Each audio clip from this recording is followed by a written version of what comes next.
Our 12-year anniversary dinner. I got up to pay the bill. Walking back, I heard my wife tell another man I'd just quietly disappear. She was already building a future with someone the whole city admired. What she never saw coming was that I'd been dismantling hers piece by piece. My name is Colton Holloway. I'm 42 years old. I'm the technical director of a small engineering firm outside of Columbus, Ohio. I've spent the last 12 years married to a woman named Carla. And for most of those years, I genuinely believed we were solid. Not perfect, no marriage is, but solid. The kind of couple that weathers storms and comes out the other side still standing. 12 years. That's not nothing. The dinner was my idea. Our anniversary was on a Thursday, and I'd booked Meridian, the kind of place with low lighting, linen tablecloths, and a sommelier who actually knows what he's talking about. I'd called ahead and arranged for a small bouquet of dahlias, Carla's favorite, to be on the table when we arrived. I wore the charcoal jacket she once said made me look like I had my life together. She wore a burgundy dress I hadn't seen before. We were doing fine, or so I believed. She laughed at something I said about a project at work. We shared a bottle of Malbec. She held my hand across the table and told me 12 years felt like nothing. I smiled and meant it. I was still that foolish. Midway through the main course, I excused myself. Our server had mentioned the dessert menu included a chocolate torte Carla had been eyeing since we sat down, and I wanted to pay the bill early so we could leave on our own terms. No waiting, no awkward card fumbling at the end. Romantic, I thought. Thoughtful. That was me. Always trying. I settled up at the host stand near the back, left a generous tip, and started back toward our table. That's when I heard it. The booth just around the corner from ours. A laugh. Carla's laugh, but not the version I knew. Not the polite, measured one she used at dinner parties, or the tired one she gave me when I tried to be funny after a long day.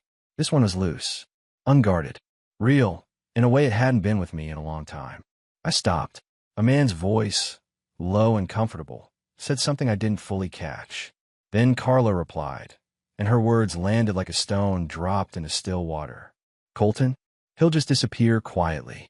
That's what he does. He doesn't make scenes. More laughter.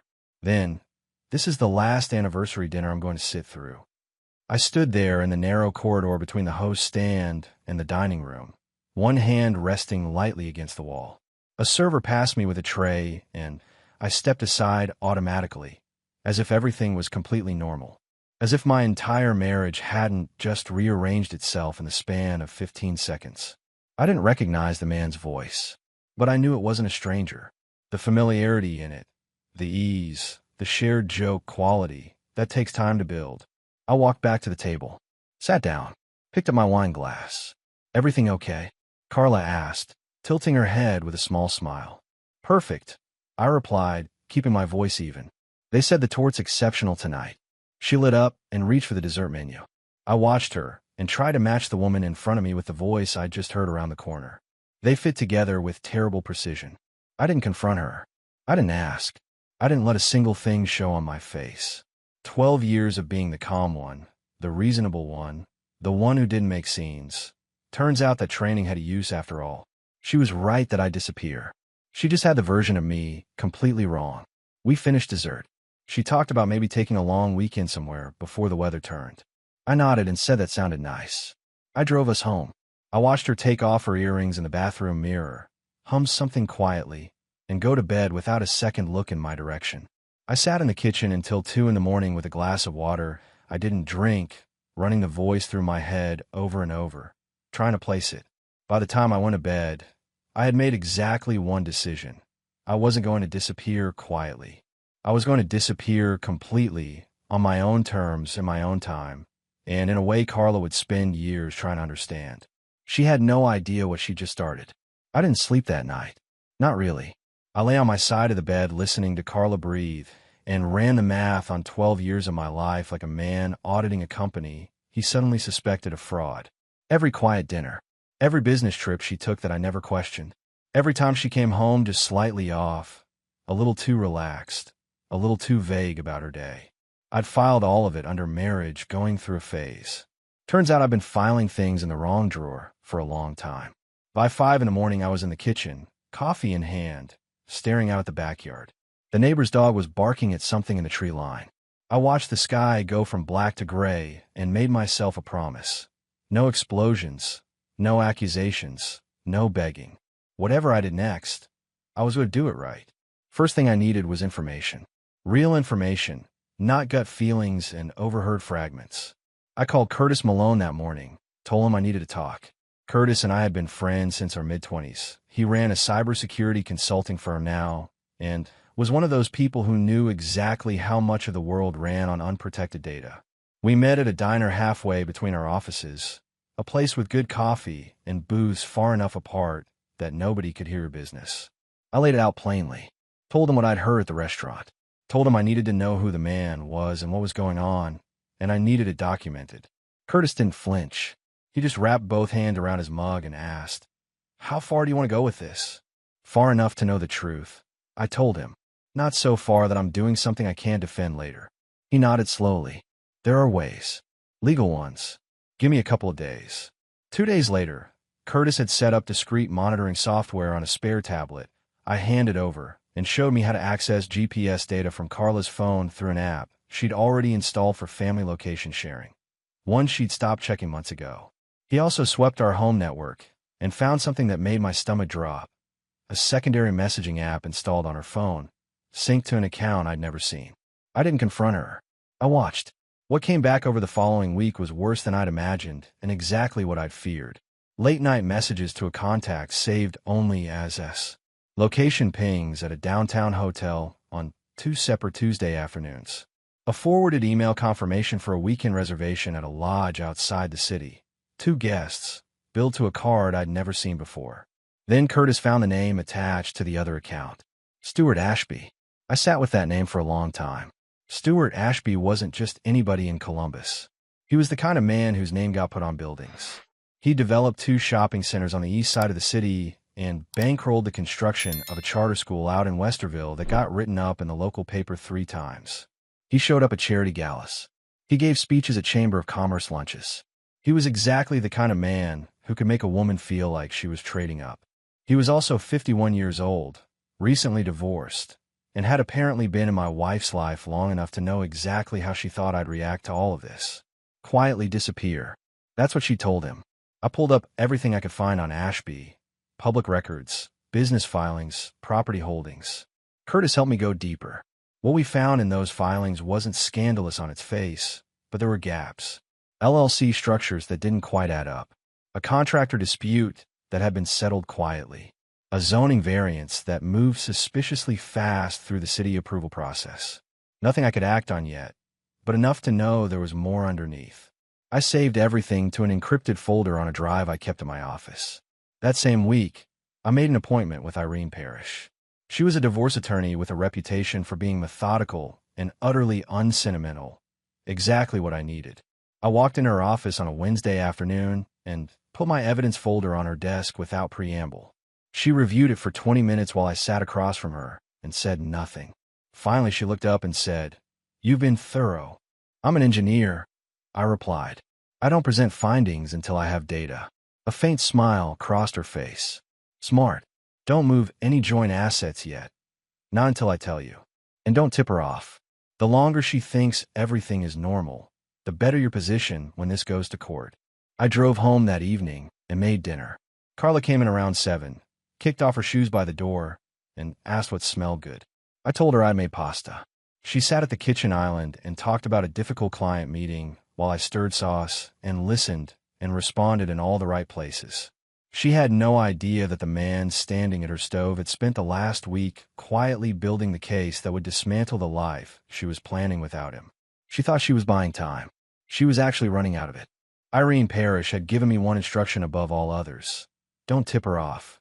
So I didn't.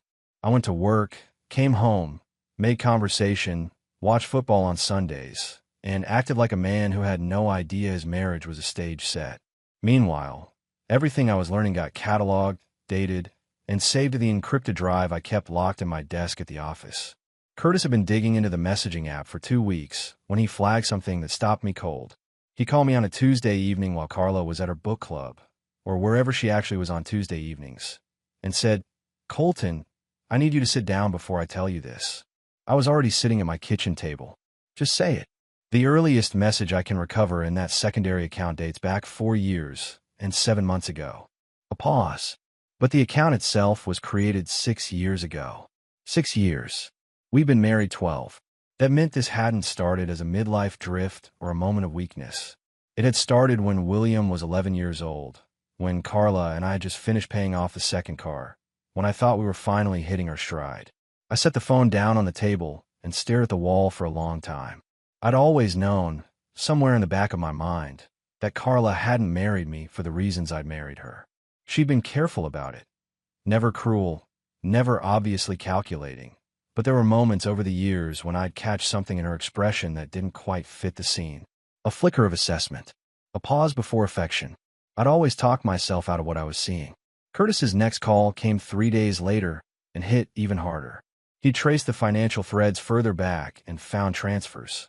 Modest at first, then growing, from a joint savings account we'd opened when William started high school, supposedly for his college fund. Over 18 months, nearly $40,000 had moved in small increments to an account I'd never seen. An account in Carla's name only, opened at a credit union across town. $40,000. Gone. My money, built from years of early mornings and late nights at the firm, quietly redirected toward whatever future she was constructing without me. I called Irene the next morning. "That changes things significantly," she said, and I could hear the satisfaction of a professional who'd just been handed a stronger hand.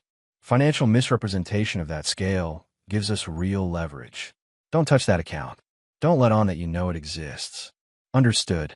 And, Colton, start building a parallel financial picture. Quietly. Nothing that requires her signature.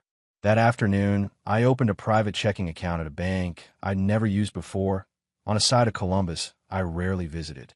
I transferred enough liquid assets to give myself runway without triggering anything obvious. Then I sat in the bank parking lot for 10 minutes afterward, watching people walk past the ATM, thinking about the man I was becoming. Methodical, contained, dangerous in a way I'd never needed to be before. I was okay with it. Stuart Ashby had a profile that was hard to miss if you lived in Columbus. 2 shopping centers on the east side, a charter school in Westerville with his family name above the entrance, and a habit of showing up in the local business journal every time he broke ground on something new. He was the kind of man who cultivated the appearance of generosity the way other men cultivated stock portfolios, strategically, with one eye always on the return. I'd met him twice in person. Once at a chamber event about 4 years ago, once at a neighborhood fundraiser the following year. Both times Carla had been with me. Both times I'd thought nothing of it. Now I was thinking plenty.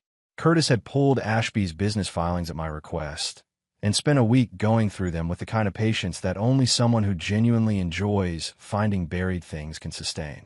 What he surfaced was interesting. 2 of Ashby's LLCs had the same registered agent, a small law firm that also happened to represent 3 city council members. A zoning variance on his second shopping center had moved through the approval process in 11 days. The city average for comparable applications was 4 to 6 months. That's not luck, Curtis told me over coffee. That's access. Can we document it? Already am. Public records, cross-referenced with campaign donation filings. He slid a folder across the table. It's not a smoking gun yet, but it's the kind of thing that gets interesting when it lands on the right desk. I took the folder. I wasn't sure yet what desk that would be, but I filed the information away with the same care I gave everything else. In my experience, leverage has a way of revealing its purpose when the moment arrives. What I discovered about Ashby personally was equally illuminating. He'd been divorced for 2 years, a settlement that, according to court records, had been contentious and expensive. His ex-wife had accused him of hiding assets through one of the LLCs. She'd been partially right, according to what Curtis found, but hadn't had the documentation to fully prove it. I had better documentation, and a much clearer motive to use it. The personal dimension hit me one evening when I was going through Carla's synced calendar, something she still hadn't thought to unlink from the family tablet. There was a recurring blocked slot every Tuesday and Thursday afternoon, labeled PT, for what I'd always assumed was physical therapy for the shoulder she'd strained 2 years ago. I checked the GPS data against those slots. She hadn't been anywhere near a physical therapy clinic in 4 months. What I also found on that calendar, buried in a note attached to a Thursday entry, was a fragment of a message she'd apparently copy-pasted. W knows. Don't worry. He won't say anything to C. W. William. My stepson. 17 years old. A kid I'd coached through 2 years of junior varsity baseball. Helped with college application essays. Driven to school on early mornings when he missed the bus. A kid who apparently knew what his mother was doing and had decided that my feelings about it weren't worth the conversation. I closed the tablet and set on the desk carefully, the way you set something down when your hands want to do something else entirely. I didn't confront William that night. I wasn't ready. But I made a note, literal and mental, that when the time came, that conversation was going to happen on my terms, not anyone else's. Carla thought she had her household aligned. Thought everyone was playing for her team. She'd forgotten something important. I was the one who'd built the team. There's a particular skill set required to live 2 lives simultaneously. You have to compartmentalize completely, not just emotionally, but logistically. Calendar discipline. Consistent cover stories. The ability to sit across a dinner table from someone and perform warmth while your mind is somewhere else entirely. Carla had been doing it for 6 years. I've been doing it for about 3 weeks, and I was already exhausted. The difference was that my version had a finish line. Irene had advised me to keep my behavior at home absolutely unchanged, and I was following that instruction to the letter. I still cooked on the nights I usually cooked. I still asked about Carla's day.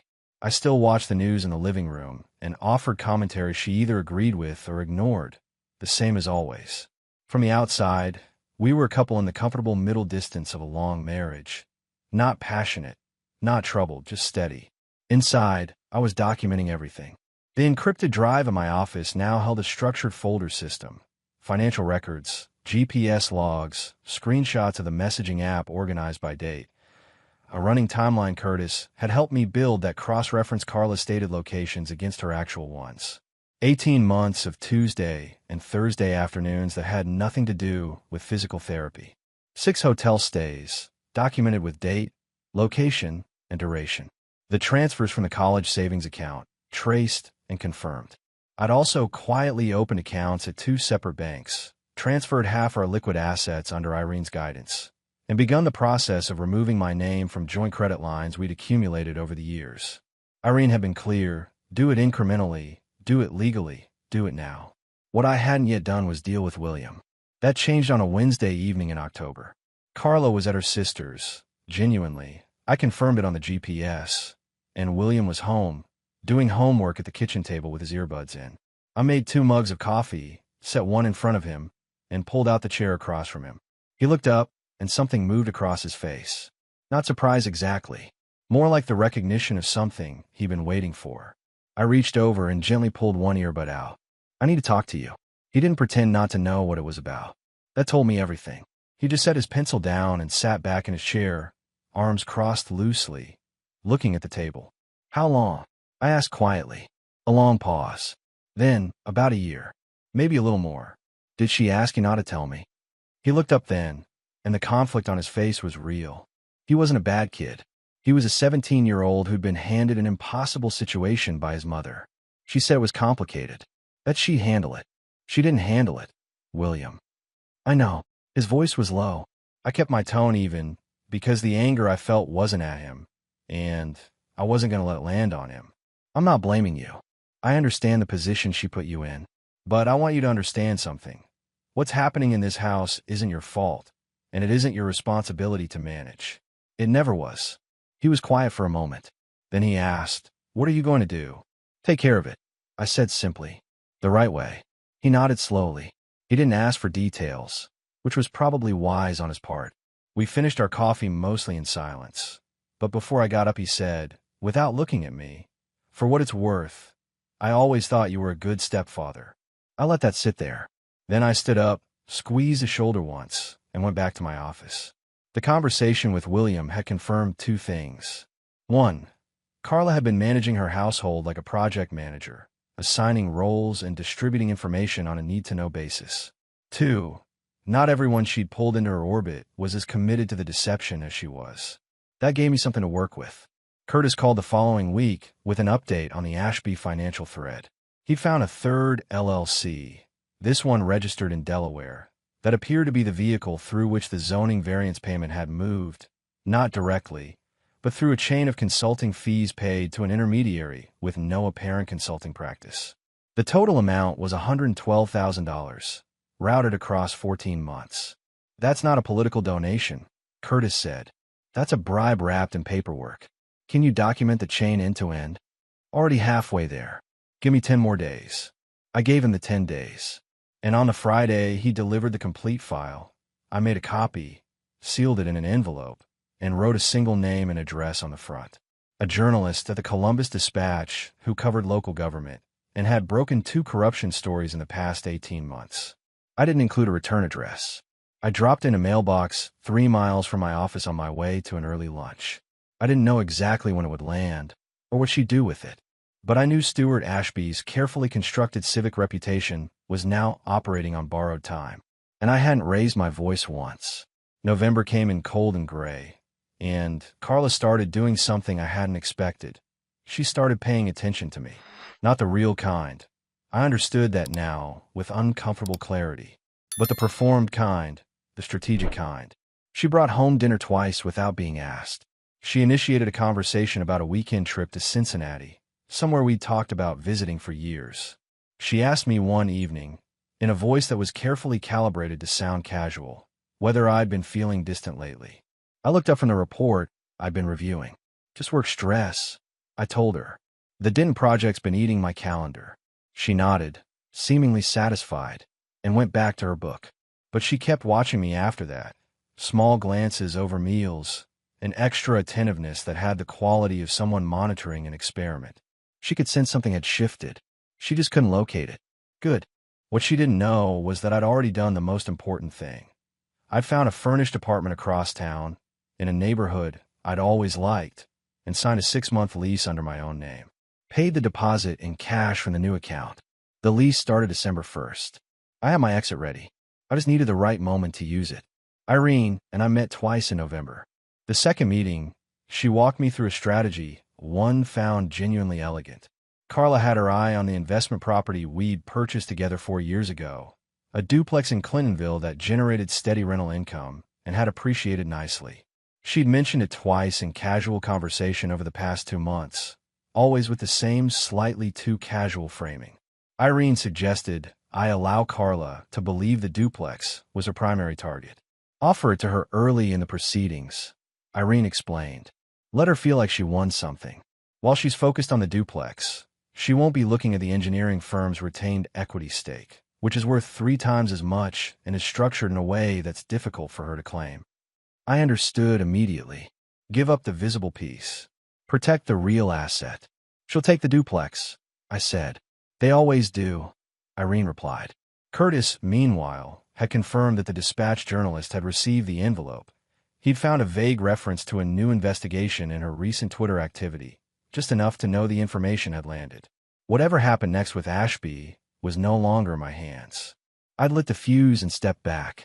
What was still in my hand was the conversation I hadn't yet had with Carla. I'd been rehearsing it for weeks, not the emotional version, not what I wanted to say, but the strategic version. The confrontation needed to happen on specific terms. After I'd moved the last of my personal items, after the apartment was ready, after the divorce papers were filed and ready to serve. Not a moment before. The trigger came on a Saturday evening when Carla told me she was going to a gallery opening with a friend named Diane. I checked the GPS from my office the next morning. She'd been at a hotel downtown for 4 hours. Same hotel as twice before. I saved the log, updated the timeline, and noted the date. Then I did something I hadn't done in months. I called a woman named Brooke Sinclair. Brooke was 38, a structural engineer I'd worked with on a joint project 18 months ago. Sharp, funny, straightforward in the way people are when they've been through enough to stop pretending. We'd always gotten along well. After the project ended, we'd stayed in touch loosely, the occasional check-in. Nothing more. I called her and asked if she wanted to grab coffee that week. Nothing complicated, no agenda. Just the desire to sit across from someone who was exactly who they said they were. She said yes without hesitation. We met at a place near the university on a Tuesday morning. We talked for 2 hours about work, about a renovation she was managing on her house, about a book she'd been trying to finish for 3 months. She made me laugh twice without trying. I walked back to my car, afterward feeling something I hadn't felt in longer than I could accurately measure. Like myself, I wasn't looking for a replacement. I wasn't looking for anything. But that morning reminded me that the life I was methodically rebuilding had actual room in it. For conversation, for laughter, for the kind of ease that I'd apparently been living without for years without fully registering the loss. I drove back to the office, updated 2 project files, and spent the rest of the afternoon working with the focused, clean energy of a man who finally knew exactly where he was going. December arrived, and I started moving pieces off the board. The apartment on Fairfield Avenue had been ready since the first of the month. A clean 2-bedroom in a building I'd chosen specifically because nobody I knew lived within 4 blocks of it. I'd furnished it gradually, one carload at a time on mornings when Carla was at the gym. Books I'd been missing for years. The good coffee maker she claimed as hers when we reorganized the kitchen. My grandfather's tackle box that had been sitting in the garage since we moved in.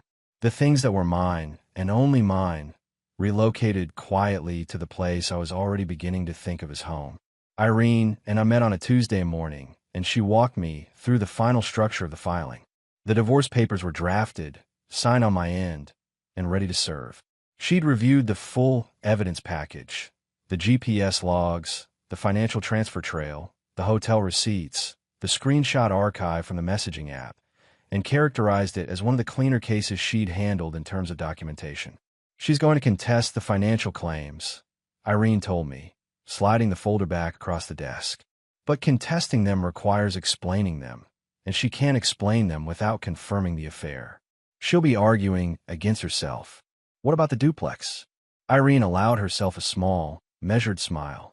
Offer it at the first mediation session. Frame it as a good faith gesture. She'll take it within 20 minutes. And the firm's equity stake. Properly structured as a premarital business asset with retained interest. She gets nothing there unless she wants to spend 2 years in litigation. She won't win. She paused. Don't let her attorney know you're aware of the college fund transfers until we're in the room. That's our second card. I drove back to the office and spent the afternoon in back-to-back project meetings. The most ordinary Tuesday, imaginable from the outside. Only Curtis knew what was actually in motion. He'd confirmed that the Columbus Dispatch-Journalist had begun making inquiries. A source at City Hall had mentioned being contacted for comment on something related to a commercial development company. Ashby's name hadn't appeared publicly yet, but the ground beneath him was already shifting in ways he couldn't see. That evening I came home, and Carla had made dinner. Lamb chops, roasted vegetables, a bottle of red she'd been saving. She'd set the table properly, which she hadn't done on an ordinary weeknight in years. She was dressed nicely. She'd done something with her hair. She was running a play. I watched her do it with something close to clinical detachment. Over dinner she talked about the new year, about how she wanted things to feel different between us, more connected, more intentional. She used the word intentional 3 times. She reached across the table and touched my hand and said she thought we'd both been too caught up in routines, that maybe we needed to shake things up. I kept my expression warm and open. I said I thought she was right. I said the new year felt like a good opportunity to reassess. She went to bed that night, looking satisfied with herself. I sat in the kitchen afterward and sent Irene a 1-word text. Thursday. Thursday morning, I was up at 5:30. I showered, dressed, and loaded the last 2 boxes from my home office into my car while it was still dark. The house was quiet. Carla slept until 7:30 on weekdays and never came downstairs before coffee. I left her coffee maker on the counter.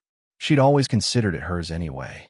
I drove to the office, handled 2 hours of work, and at 10 a.m. received confirmation from Irene's paralegal. Carla had been served at home at 9:47. Her signature on the receipt was described as shaky. I imagined that. Then I stopped imagining it and went back to work. Curtis called at noon. His voice had an edge to it that I recognized. The sound of a man who just confirmed something significant. The dispatch piece is running Sunday, he said. Front page of the business section. They've got the full LLC chain, the zoning payment, the intermediary connection. She called Ashby's office for comment yesterday, and his PR person spent 45 minutes on the phone with her, trying to talk her out of it. She ran it anyway. She's running it anyway. I thanked him and ended the call. The first message from Carla came at 11:15, while I was in a project meeting. I didn't look at it until I was back at my desk. What is this? Call me right now. The second one came 20 minutes later. Colton, I need to talk to you. Please. The third was longer, a paragraph about shock and not understanding and asking me to come home so we could talk. I replied to all three with one message. Everything you need to know is in the filing. Irene Parrish's contact information is on the cover page. She called twice. I let both calls go to voicemail. What I hadn't anticipated, or rather, what I prepared for but hoped to avoid, was Carla showing up at my office. She arrived at 2:15. I know because my assistant called back to tell me. Her voice carefully neutral in the way it gets when she's reading a situation she doesn't want to editorialize on. I told her to send Carla in. Carla walked in my office, and she looked like a woman who'd spent 4 hours in freefall trying to find something to grab onto. Her composure was mostly intact. She was too controlled to come invisibly wrecked, but the edges were fraying in ways I could see clearly because I'd spent 3 months learning to read her with fresh eyes. She closed the door behind her and stood in the middle of the room. How long have you known? Sit down, Carla. She stayed standing. How long? Since the anniversary dinner, I said evenly. The booth around the corner from ours. You said I'd disappear quietly. I leaned back in my chair. You were partially right. Something moved across her face. Not guilt exactly. More like the recalculation of someone who's realized the board doesn't look the way they thought it did. It isn't what you think, she started. I held up one hand. I have GPS data, financial records, hotel receipts, and a documented message archive going back 14 months. I've had all of it for weeks. So I'd encourage you to think carefully about what you're about to say next, because I have the receipts for most of it. The composure slipped then. Not dramatically. Carla wasn't a dramatic woman, but in the controlled, precise way of someone whose plan has just failed in a way they can't immediately route around. She sat down. The duplex, she said after a moment. I want the duplex. I know you do, I replied. My attorney will discuss it at mediation. And the savings. Your attorney will need to explain certain transfers before we discuss the savings. I watched that land.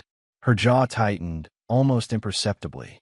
Specifically, approximately $40,000 moved from our joint account to an account at Westside Credit Union over an 18-month period.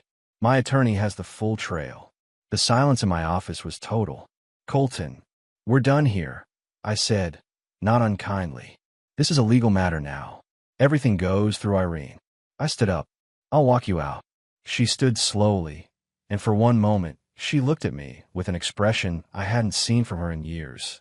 Something unguarded and almost searching, like she was trying to find a version of me she thought she knew. The one who would have crumbled. The one who would have begged or raged, or made a scene she could redirect.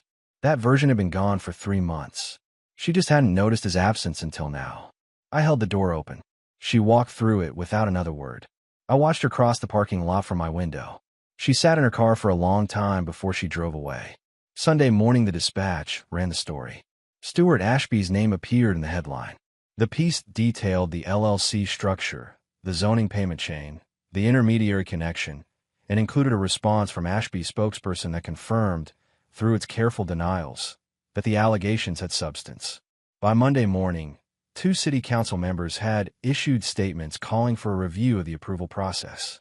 By Wednesday, Ashby had retained a criminal defense attorney. Carla stopped contacting me directly after that.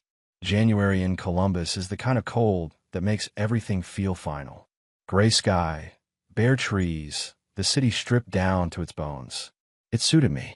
I've been stripping things down for months, and I was almost done.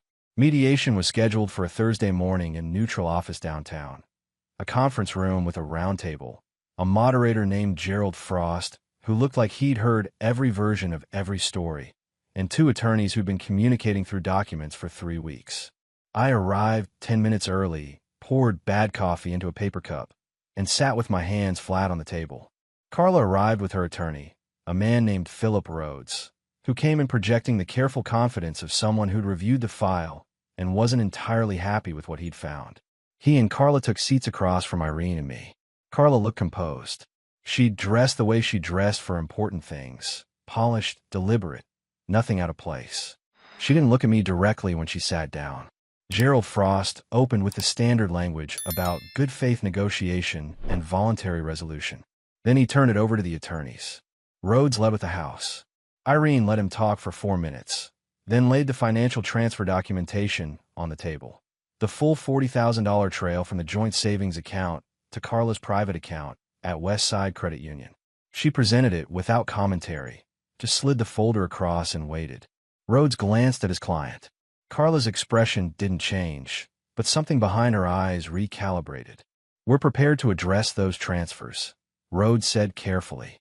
"I'm sure you are," Irene replied pleasantly. "We can address them in detail, or we can move on to a framework that accounts for them in the division structure. Your client's choice." The silence lasted about 8 seconds. Carla leaned slightly toward Rhodes and said something too quiet to hear. He nodded once. "We'd like to discuss the Clintonville property," Rhodes said. There it was, right on schedule. I kept my face neutral and let Irene do her job. What followed was 40 minutes of careful negotiation that went almost exactly as Irene had mapped it. Carla's side pushed hard for the duplex. Irene offered it after a measured resistance, framing it as a significant concession. Rhodes accepted on Carla's behalf within the time frame Irene had predicted. The joint savings account was split with an adjustment reflecting the undocumented transfers. The house went to a structured equity split with a 12-month buyout window. The engineering firm's retained equity stake was never mentioned. Rhodes hadn't found it. I hadn't expected him to, but I prepared for the possibility. He hadn't. When Gerald Frost summarized the agreed terms and asked both parties to confirm, I looked across the table at Carla for the first time that morning. She was looking back at me with an expression I couldn't fully read. Not quite bitterness, not quite regret. Something more complicated than either. Like someone standing at a distance from a fire, they lit themselves, realizing it burned differently than they'd imagined. "Confirmed," I said. Outside, Irene shook my hand on the sidewalk. "Clean," she said simply. That was enough. I drove to the Fairfield apartment, changed out of my suit, and spent the rest of the afternoon moving the last few items in from a storage unit I'd rented back in October. It took 2 trips and a hand truck. By evening, the apartment felt like mine. Not staged, not temporary, but actually lived in. I made a proper dinner for the first time in weeks, something with actual effort behind it, and ate at my own table in my own space with the particular satisfaction of a man who'd fought a long, quiet battle and come out the other side with his integrity intact and his assets protected. Curtis called while I was washing up. "Ashby resigned from the charter school board this afternoon," he said. "Issued a statement about wanting to focus on addressing the allegations without distraction to the institution." How'd the statement land? About as well as you'd expect. The Business Journal's already running a follow-up piece. A pause. "He's not done, but he's bleeding." I thanked Curtis, hung up, and stood at the kitchen window watching the street below. Stuart Ashby had spent years building a civic image that gave him cover for the kind of arrangements that benefited no one but himself. That image was coming apart on its own now, thread by thread, because someone had put the right information in the right hands. I hadn't destroyed him. I'd just removed the protection. What he did with what remained was his problem. 4 months after mediation, I was sitting on the roof deck of the Fairfield building on a warm Saturday in May, coffee in one hand, watching the Columbus skyline do nothing in particular. William had texted me that morning to say he'd been accepted to the engineering program at Ohio State. I texted back a single line, "That's earned. I'm proud of you." He'd sent back a thumbs up, and then, after a pause, a second message. "Thanks for everything, Colton." Seriously. I held on to that for a while. The divorce had been finalized in late February. The duplex was carless. The equity split on the house had been executed cleanly. My firm's retained stake, the asset Rhodes had never found to ask about, was fully intact and had appreciated another 8% since January. Irene had called the outcome one of the cleaner resolutions she'd managed in recent years. I'd sent her a bottle of good bourbon by way of thanks. Stuart Ashby's situation had continued to deteriorate at a pace that required no input from me. The Columbus Dispatch investigation had prompted a formal city council inquiry. 2 of his commercial tenants had publicly renegotiated lease terms, citing uncertainty about the property's ownership structure. His charter school had brought in interim leadership. By March, there were reports that a grand jury had been seated to examine the zoning approval process. Carla had been quiet since mediation. No direct contact, no attempts to relitigate through mutual acquaintances. She'd moved into the duplex and, according to Curtis's last update, had not been seen publicly with Ashby in weeks. Whether their arrangement survived the public unraveling of his reputation was not something I spent time thinking about. That was their math to do. Brooke and I had started seeing each other properly in March. Not rushed, not dramatic, just two people who liked each other's company and kept finding reasons to extend it. She was straightforward in a way I hadn't realized I'd been starving for. She said what she meant. She didn't perform. On our third proper date, she told me bluntly that she had no patience for games and no interest in anything that wasn't real, and I'd looked at her across the table and thought, finally. We weren't putting labels on it yet. We didn't need to. One evening in April, I'd been driving back from a site visit when I passed Meridian, the restaurant where Carla and I had our last anniversary dinner. I didn't slow down, didn't feel the pull to stop or to reconstruct the memory or to measure the distance between who I'd been that night and who I was now. I just drove past it and turned up the radio. I realized what actual healing felt like. Not a ceremony, not a resolution speech, just a Tuesday evening where a place that used to mean something now meant nothing at all, and the absence of meaning felt like freedom rather than loss. Carla had told Stuart Ashby that I'd disappear quietly.